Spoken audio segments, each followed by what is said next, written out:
There's always focus on quarterback play, obviously. In a game like this, where it's unlikely that the FCS team is going to power past the FBS team, is there more focus on quarterback play? I mean, for me, I just got to play within the system. You know, we're going to run the ball, we're going to pass the ball. You know, we're very balanced offense. You know, Coach Streeter stresses, you know, he wants to have a balanced attack, and he doesn't ever want to get away from one thing. So I don't see anything different this game, you know, as far as that.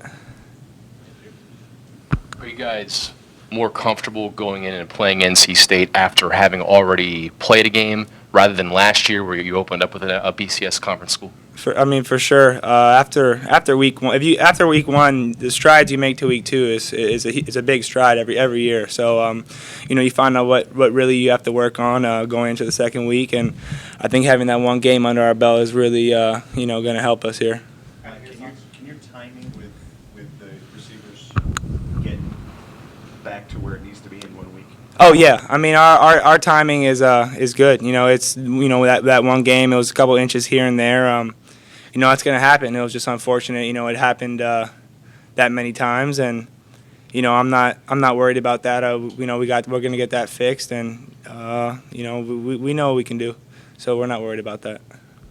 Did you take anything from the going down to Duke and doing what you did? Yeah, I think it's an advantage to us just knowing like that we can go down there and beat them. It's not about that. And you've seen across the board, across the country this past week that I think it was 8 teams beat the higher level schools, and I mean it's just the mindset that we're going to go down there and play our game and come out successful with a W. And typically in these kind of games, the FBS school tries to dominate physically. Mm-hmm. From a defensive lineman standpoint, holding up in a game like this, can you share your thoughts on that? Well, you said it right. I like to call it smash mouth football, and that's what NC State's going to do. They're going to big rushing team. They're going to try and get us to start moving backwards and just try and wear us down physically. But with the depth we have on the D line, I don't think it's going to cause that much of an issue. Hey Mike, last week you guys had 3 turnovers, I believe, which was uncharacteristic of Richmond football from last season. How important will it be this week playing a team like NC State to protect the ball?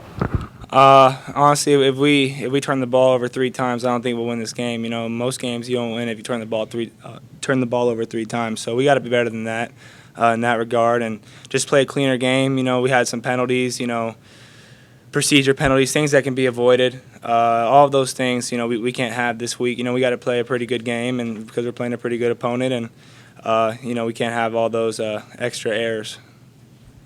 Do you guys plan on doing a similar approach with the Wildcat and direct snaps to other guys beside yourself, or are you not going to get as cute going against a team like NC State? Coach Streeter likes to stick to his game plan. You know, what you see, you know, he'll change it up week by week. You know, it's just a matter of who we're playing and what kind of matchup it is. You know, I see that as something that we're going to be doing all year. You know, and using it, you know, sparingly whenever we need it. Can anything that you did up in Charlottesville preparing for an ACC opponent help you this week and help your teammates as well?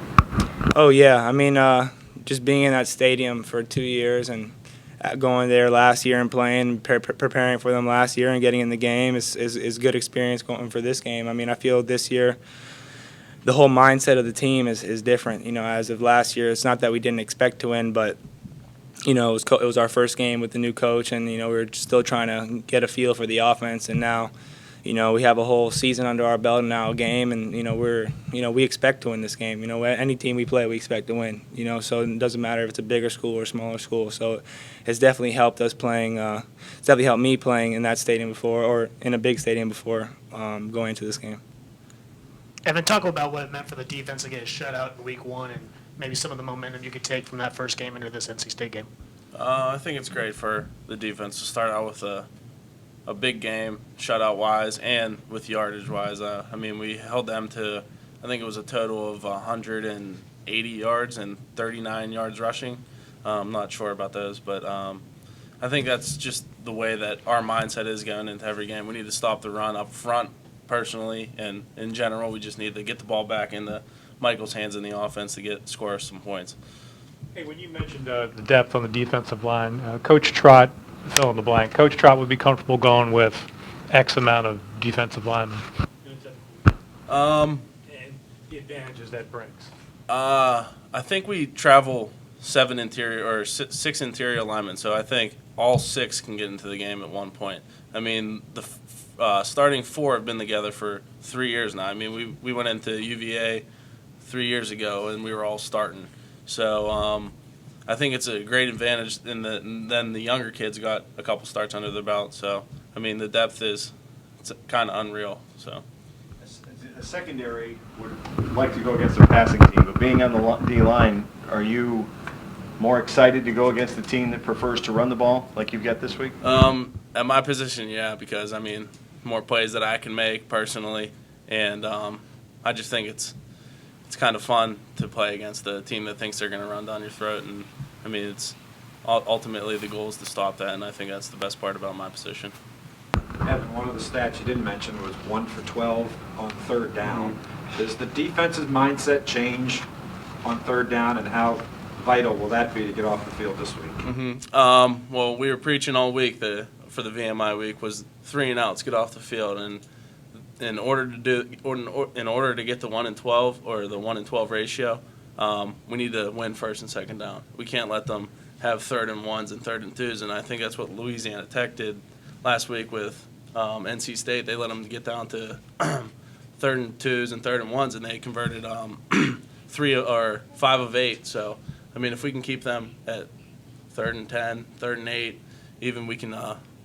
Those are the times that we work our pass rushes and get to the quarterback.